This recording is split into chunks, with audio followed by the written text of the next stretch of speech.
So here I've got a 2023 Ford E-Transit electric van, and what I'll do in this video is just have a look at the high voltage battery pack. So if I just turn this on, this van's only done 1,266 miles, but it's 18 months old now. So on these, the diagnostic port is down here underneath the steering column, but you've got to remove that panel to access it. And I've got an Autel diagnostic scanner here, and I'm just going to go through what the battery pack reports, and we'll have a look at the health of it as well, even though this is still effectively a new van. So a bit of a specialist video this one, but anyone looking at these, you might find this interesting to show you the data that you can get from the high voltage battery pack. So I've actually had to upgrade the software on my scanner as well, because I'd stopped paying for the annual updates. So this was now sort of 2 years out of date. So I've uploaded the latest Ford software on this so I can read this vehicle. And as you can see here, we've got battery electric vehicle, 75 to 99 kilowatt hours. So we can now scan all the ECUs. And what I found is there's 38 individual ECUs in this van, which is quite a few, and it takes quite a while to scan through them all. So yeah, number 38. So there's a lot of ECUs in this, and got to look through here, the one that looks like a BMS, battery management system, but the namings are quite different in this. Anyway, the one I think I want is this one, battery energy control module. Let me say OK on that. That's now going to look at that ECU, and then we want to look at the live data feed. So that's looking at all the information that the ECU is recording, and because the van is running, we're going to have that in real time. So before I run through it, we'll just look at the current status of this van. It's done 1,200 miles, as I said. The battery currently is 84%, and I did charge this up to 100% on AC power last night, so it's done a cell balancing routine. So now we can run through and look at what information you can get from the battery pack on this vehicle, or more specifically, the ECU which is controlling the battery pack, looking after the battery. So we can see what it can see from the vehicle and what it's reporting back here. 90% of the viewers of this channel are not subscribed. I'm sorry to ask, but it would help greatly if you would. Just press the subscribe button. It's free and it shows YouTube you like this sort of vehicle related content. If you want to be notified when new videos are released, please click on the bell button also. Thank you, it really helps more than you would imagine. So, this is real-time information. I'm not going to run through all of it. I'll just point out a few particular things. So we can see accelerator pedal position, 17%. That's interesting because I'm not touching accelerator. So if I touch accelerator now, it is moving. So why it's showing 17% when it's not being touched and not 0, I don't know. But anyway, battery age 26 months, which is right. So it's recording the age of the battery. And then here we've got some statuses of the contactors, and then we've got the maximum output power. Oh, that's charging.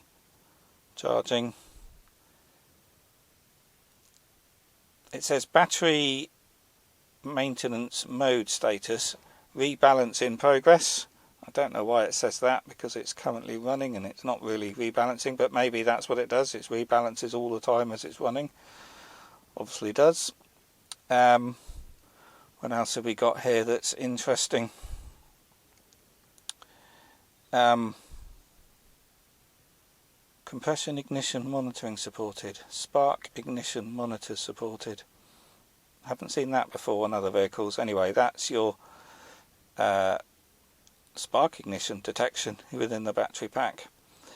Then we've got the voltages. That's more interesting. So what we really want to see is the maximum cell voltage and the minimum cell voltage, and then from that deviation you get some idea of the health of the cells.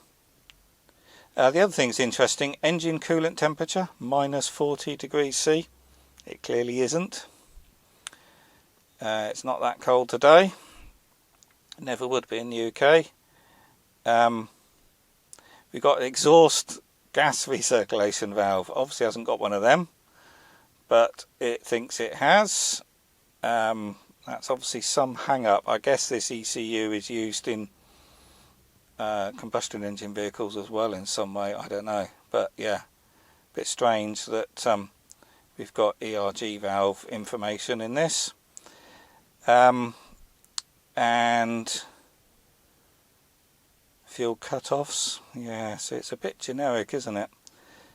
And we've got catalyst stuff, so yeah, very strange. Anyway, minimum battery module voltage 3.95%, that's on that one. And then this one, variation in voltage between the battery modules, 0.01 of a volt, so that's very healthy, shows all the cells are nicely balanced. And then the voltage of the pack is currently 380 volts, just a fraction below. State of charge is currently 79%. The temperature of the battery is 13 degrees. Then we've got some inverter voltages. And the coolant in the battery is 12 degrees. State of charge is 84%, that's on the display, whereas the battery is actually at 79%, was that up here somewhere? I must have gone past it. Yeah, there it is, 79.02%, that's the real state of charge, whereas the display on the dash was 84%, that one there. And then we've got, what else have we got down here?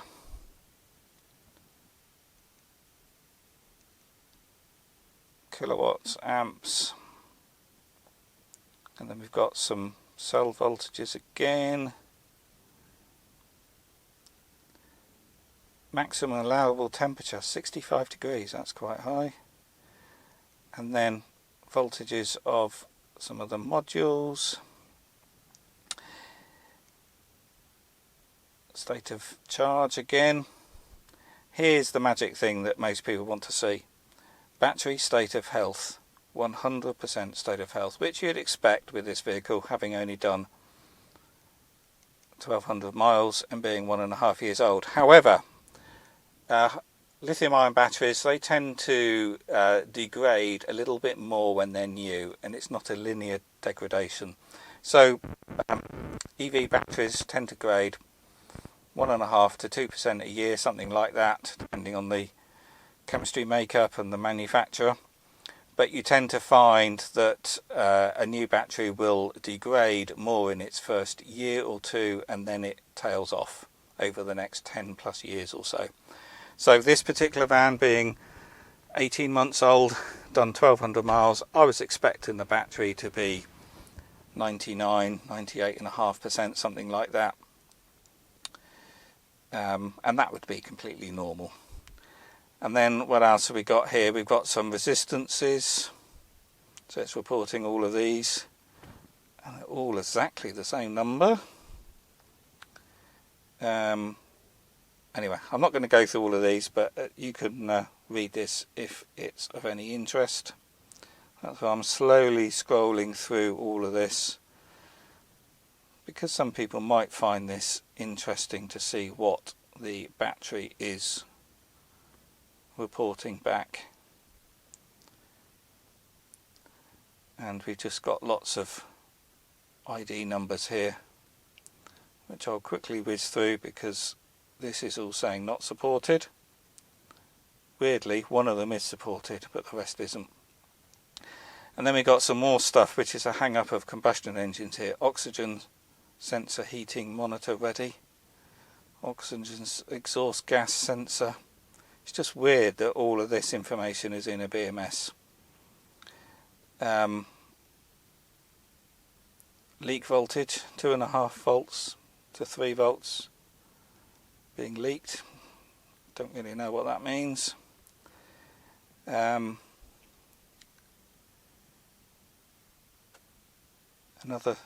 state, a state of charge, not state of health. And then we got some temperatures ranging between 12 and 14 degrees C. How many seconds since the engine was started or the vehicle was switched on. So coming up to 1,000 seconds while I've been recording this. Total distance, so the battery is recording the vehicle, the distance vehicles travelled, 2,038 kilometres, which should equate to 1,266 miles there. So this is a good way actually, if a vehicle has been, or you suspect a vehicle's been clocked, you can actually get the distance the vehicle's travelled from the battery pack as well. And there we are, we're at the end of it. So that's everything that the high voltage battery ECU is reporting, and this is all real-time information. So if you were to get one of these vans, how do you get that information? Well, if you go to a Ford dealer, well actually all of them are the same. If you go to a dealer and say, I'm interested in buying this vehicle, what's the state of the battery? Most of the time they're not going to be able to tell you. So they could book it into a workshop, and it's likely they're going to want a standard sort of diagnostic fee to look at this, because they've got to connect their computer equipment up to the vehicle and look at this information. And they're going to charge a £250 or so diagnostic fee, but I doubt if they would have a way of reporting this information back to the customer either. So some garages like Nissan, they do have a way of giving you a battery report on a Nissan Leaf or an EMV 200, but from what I've seen, it's not worth the paper it's written on. Everyone gets the same report regardless of the state of health of their battery. It's so woolly that it's just pointless. So yeah, to get that information, really you need someone with a diagnostic scanner like this and plug it in and scan it for you, but obviously you're going to have to pay for their services. So anyway, I thought I'd put this on a video because someone might find this useful in the future, particularly if you're looking to buy a used Ford e-Transit. Then this gives you an idea of the information you can get out of the battery pack if you've got someone who's got a diagnostic scanner. But it's a bit strange in this case that it's reporting all sorts of EGR valve stuff and exhaust gas stuff. So yeah, clearly they're using an ECU which is being used in combustion engine vehicles and has a sort of multi-purpose there, and they were using it to monitor the battery as well. But anyway, I guess that will do for this one. If you found it useful, please do click the thumbs up. As always, do subscribe to the channel. And if you want to know more about the Ford e-Transit, there will be a link below to a playlist where you can see those other videos I've recorded, and more will be added soon as well. I've only got this particular van for a few days, so I'm trying to record as much as I can while I've got this in stock.